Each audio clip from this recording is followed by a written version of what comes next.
ETF index mutual funds నేర్చుకుని stock మార్కెట్లో రాణించాలనుకుంటున్నారా? వెంటనే ఈ నెంబర్కి కాల్ చేయండి.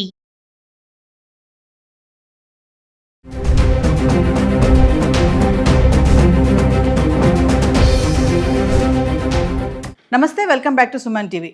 H1B వీసా ఫీజు విషయంలో వచ్చినటువంటి మార్పులతో ఇమిగ్రెంట్సే కానీ, మరి ఎవరైతే ఇండియా నుంచి అమెరికా వెళ్తున్న టూరిస్టులే కానీ వీళ్ళందరిపైన ఇంపాక్ట్ ఎలా ఉండబోతుంది, మరి కొత్తగా వచ్చినటువంటి పేయింగ్ విజిటింగ్ గురించి మరిన్ని వివరాలు తెలియజేయడానికి మనతో పాటు అందుబాటులో ఉన్నారు 24 ఇయర్స్ నుంచి అమెరికాలో ఉంటున్నటువంటి MNC ఎగ్జిక్యూటివ్ వీరభద్ర గారు. Vote sir.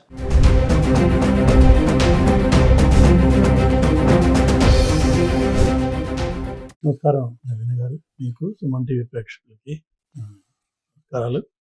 ఈరోజు చాలా ఇంపార్టెంట్ అప్డేట్ గురించి మాట్లాడదాం మనం. ఏంటంటే త్వరలో వస్తోంది ఒక $250 వీసా ఇంటిగ్రిటీ ఫీజు అని చెప్పి విన్నాం మనం.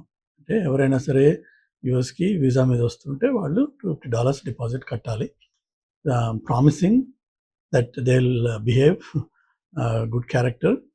అండ్ వెనక్కి వెళ్ళేటప్పుడు లేక సబ్సిక్వెంట్గా వెళ్ళిపోయిన తర్వాత there may be a process, we don't know that yet, to claim that money back. అది ఇంతకుముందు విన్నాం మనం. కానీ ఆశ్చర్యంగా అమెరికన్ హిస్టరీలో గత 25 ఏళ్లలో జరగంది నిన్న జరిగిపోయింది. ఏంటి అంటే ఒక bipartisan bill, American immigration reform bill ఒకటి పాస్ అయిపోయింది అవుట్ ఆఫ్ ద హౌస్. అంటే త్వరలో అది లాగా కూడా తయారైపోతుంది. దాంట్లో చాలా ఊహించినటువంటి మార్పులు ఇమిగ్రేషన్కి జరిగినాయి. అవి చాలా important and critical for all those people that are here in America as immigrants. So ఇన్నాళ్ళు ఎలా ఉండేది అంటే ఇక్కడ citizens, green card holders which are permanent residents, and then F1s, B1s, H1B, అలానే రకరకాల ఎంప్లాయ్మెంట్ బేస్డ్ ఇమిగ్రేషన్ కేటగిరీస్ ఇవన్నీ ఉన్నాయి. వాటికి రెస్పెక్టివ్ ప్రొటెక్షన్స్, ప్రాసెసెస్ ఉండేవి. ఇప్పుడు ఏం జరిగింది అంటే as a result of this new bill they have now clearly created 2 separate distinct classes. One is US citizens, they are separate. Everybody else, including permanent residents, are called non-citizens, and these non-citizens have zero protections. అంటే అర్థం ఏంటంటే ఇంతకు ముందు DUI అంటే driving under intoxication, driving while intoxicated, DWI, DUI అట్లా రెండు రకాల acronyms ఉన్నాయి. అంటే తాగి డ్రైవ్ చేస్తున్నట్టయితే ఒకవేళ పోలీసుల చేతిలో పట్టుబడ్డట్టయితే సరే, దానికి ఏదో కోర్టు ప్రాసెస్ వెళ్ళడం, ఫైన్ కట్టడం, అది దాన్ని నువ్వు యాక్సెప్ట్ చేసేస్తే ఆటోమేటిక్గా ఆ ఫైన్ తోటి అది పోయేది. ఇప్పుడు లేటెస్ట్ చేంజ్ ఏంటంటే DUIలో ఎవరన్నా పట్టుబడితే DUI directly is deportation. DUI equals deportation. There is no any other recourse to that. అది స్టేట్ లెవెల్లో జరిగిన, ఫెడరల్ లెవెల్లో జరిగిన, is now a federal law that overrides all state laws. You are out of this country automatically if you are convicted or caught on a DUI. ఒకసారి అది ఆలోచించండి ఆ విషయం. అంటే ఎంత కేర్ఫుల్గా ఉండాలి ఈ వీకెండ్స్లో కానీ వీక్ డేస్లో కానీ. బార్ అండ్ రెస్టారెంట్కి వెళ్ళి బయట తాగి ఏం పర్లేదు, నాకు 2 బీర్సే, ఒక బీర్లే, ఎప్పుడో తాగాను, గంట అయిపోయింది అని చెప్పేసి ఇంటికి వెళ్తూ ఉంటే అది దాని కాన్సిక్వెన్సెస్ ఎంత సీరియస్గా ఉన్నాయి అది ఒకటి ఆలోచించండి. చాలా కేర్ఫుల్గా ఉండాల్సిన అవసరం. రెండోది వచ్చేసి ఈ క్లాసెస్ ఏవైతే నాన్ సిటిజన్స్ క్లాసెస్ ఉన్నాయో వీళ్ళందరూ కూడా ఏ లీగల్ ఇష్యూలో, అది చిన్నదవని పెద్దదవని ఏదైనా సరే, ఒకసారి లీగల్ ఇష్యూ వచ్చింది అంటే వాళ్ళకి further renewals they are not just eligible for any of them. అంటే అర్థం ఏంటంటే ఏదైనా ఒక చిన్న ఫ్యామిలీ డిస్ప్యూటో, లేకపోతే ఏదైనా ఒక షాప్లో ఏదైనా డిస్ప్యూటో, ఇంకోటి ఏదైనా జరిగి దానిలో కేసు అయ్యి ఆ కేసుకి మనం కోర్టుకు వెళ్ళి, లేకపోతే కోర్టుకు వెళ్ళకముందే జనరల్గా ఇక్కడ సెటిల్మెంట్స్ అన్నీ అయిపోతూ ఉంటాయి. అంటే you accept that you are at fault, you pay whatever penalty, then the case is closed. You won't go to jail, you won't do any time, there is no conviction.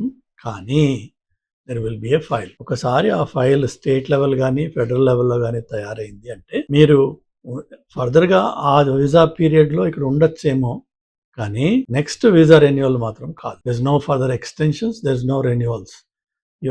You'll become ineligible to come back in to this country. So ఒకసారి అది ఆలోచించండి, అది ఏంటి విషయం అన్నది. అంటే ఇవాళ రేపు పర్టికులర్గా ఈ రీసెంట్ టైమ్స్లో మనము out of control political rallies తీసి రోడ్లు బ్లాక్ చేసి డప్పులు డమార్లు రోడ్డు మీద సెలబ్రేషన్స్ చేయడం, లేకపోతే ఈ కొత్త సినిమాలు వస్తే ఆ సినిమా థియేటర్ల లోపల, సినిమా థియేటర్ల బయట మనం చేసేంత కెయాటిక్ బిహేవియర్ చాలా అసహ్యకరంగా, చాలా నీచంగా ఉంటుంది. అదేవిధంగా ఈ పండుగలు పబ్బాలకి మనం చేసే celebrations, we're just going overboard for with lot of those things. అది చేయకూడదని కాదు, కానీ ఆ సెలబ్రేషన్స్ చేసుకోవడానికి ప్రయర్ పర్మిషన్ తీసుకున్న లొకేషన్స్ ఉంటాయి కొన్ని. అది ఇన్సైడ్ ద టెంపుల్ అవ్వచ్చు, లేక ఇన్సైడ్ ద టెంపుల్ కాంప్లెక్స్ అయి ఉండొచ్చు. That's the place you are allowed to celebrate. But once you come to the road, you have to follow the rules. ఒకవేళ మనం అది ఫెయిల్ అయితే, and now with this new law and new freedom that this guys got, everybody is looking for an opportunity to tighten the screws. మీకు due process అన్నది లేదు. మీకు మళ్ళీ American life will come to an end to do any of these silly stupid things. Try to realize and continue cheste, fine, you will feel the consequences, which is simply go back home and you are never eligible to come back into this country. వాళ్ళది మన కోరిక అయ్యి మన dream ఇది అయినట్టయితే, ఆ dream కోసం అని చెప్పి మనం కొంచెం డిసిప్లిన్ నేర్చుకొని కొంత కట్టుబడిగా, ఒకవేళ డ్రింక్స్ చేయాలన్నది, ఎంజాయ్ చేయాలన్నది మన సొంత అపార్ట్మెంట్స్లో చేసుకోండి. బట్ రోడ్ల మీద తాగి, రోడ్ల మీద గొడవ చేసి, ఏమాత్రం డిస్టర్బెన్స్ చేసినా you will be in trouble.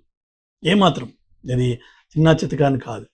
You might have gotten away so far. ఇప్పుడు దాకా మనకి పర్లేదురా, అమెరికా కూడా మన ఇండియాలానే, మన హైదరాబాద్లానే, అది ఇన్నాళ్ళు నడిచింది. అది ఈ కొత్తగా ఇప్పుడున్న సీజన్లో, ఇప్పుడున్న వాతావరణంలో ఈ కొత్త లా పాస్ అయిన తర్వాత, ఇన్ఫ్యాక్ట్ నెక్స్ట్ స్టెప్ వచ్చేసి USCIS ఏదైతే ఇమిగ్రేషన్ సర్వీసెస్ ఉందో, ఇన్నాళ్ళు వాళ్ళు మన పిలవడము, ఇంటర్వ్యూలు చేయడము, ప్రాసెసెస్ చేయడము అట్లా ఉండేది. మన ఒక్కోసారి ఈ గ్రీన్ కార్డ్ ప్రాసెస్ కానీ, సిటిజన్షిప్ కానీ వెళ్ళినప్పుడు అక్కడికి వెళ్ళి టెస్ట్ తీసుకుంటాము, లేకపోతే అక్కడికి వెళ్ళి ఇంటర్వ్యూ ఉంటుంది, అక్కడికి వెళ్ళి ఫింగర్ ప్రింట్స్ ఉంటాయి, ఇలా రకరకాల పనులు చేస్తూ ఉంటాం. కానీ వాళ్ళకి ఇన్ని రోజులు ఎన్ఫోర్స్మెంట్ అథారిటీ లేదు. వాళ్ళు లోకల్ కాప్స్ని పిలిచి, లేదంటే ఐసీని పిలిచి ఎవరైనా అరెస్ట్ చేయించాలి తప్ప, వాళ్ళు సొంతంగా వాళ్ళు చేయగలిగే అథారిటీ లేదు వాళ్ళకి. ఈ బిల్లు తోటి అది కూడా వచ్చింది. ఇన్ఫ్యాక్ట్ ఈ బిల్లు వల్ల జరుగుతున్న ఇంకోటి ఏంటంటే, వాళ్ళు F1 స్టూడెంట్స్, ఓపీటీ మీద ఉన్న స్టూడెంట్స్ ఎవరైతే వాళ్ళు ఇచ్చిన అడ్రస్లు ఉన్నాయో, they're actually physically visiting those addresses to verify whether these guys are staying there. And మనం పనిచేస్తున్న జాబ్ అందులో నిజంగా ఉన్నామా లేదా అక్కడ. ఒకవేళ పెరోల్ నడిపించి మేనేజ్ చేసే సిచ్యువేషన్లో ఉన్నట్టయితే వాళ్ళు ట్రబుల్లో పడతారు. ఈ USCIS ఏజెంట్స్కి ఆ లీగల్ ఎన్ఫోర్స్మెంట్ అథారిటీ కూడా ఇచ్చేస్తున్నారంటే, వాళ్ళు లీథల్ పవర్ వాడి కూడా ఆన్ ద స్పాట్లో మనిషిని అరెస్ట్ చేయొచ్చు. అండ్ వన్స్ అరెస్ట్ అంటే, as I said, consequences, removal, detention and permanently disbarring somebody from this country. So these are the type of things are happening. సో ఇది ఇమ్మిగ్రెంట్స్కి చాలా కష్టతరమైన టైం. ఆ టైంలో మనం ఎంత డిసిప్లిన్డ్గా, ఎంత సిన్సియర్గా, ఎంత లా అబైడింగ్గా ఉంటే అంత మంచిది. సో దయచేసి ఇది ఫాలో అవ్వండి, లాస్ ఫాలో అవ్వండి, రూల్స్ ఫాలో అవ్వండి, ఈ లేటెస్ట్ అప్డేట్స్ చూడండి, అట్లనే డిసిప్లిన్గా ఉండండి. ఈ పండగలు పబ్బాలు వస్తాయి, సినిమాలు వస్తాయి, కానీ సినిమాయే మన జీవితం కాదు. సినిమా సరదా కోసం చూసేది. ఆ హీరోలు హీరోయిన్లు వాళ్ళకేమి మీ వల్ల ఎఫెక్ట్ కాదు, కానీ మీ జీవితం మాత్రం నాశనం. Remember that. Be careful. God bless you.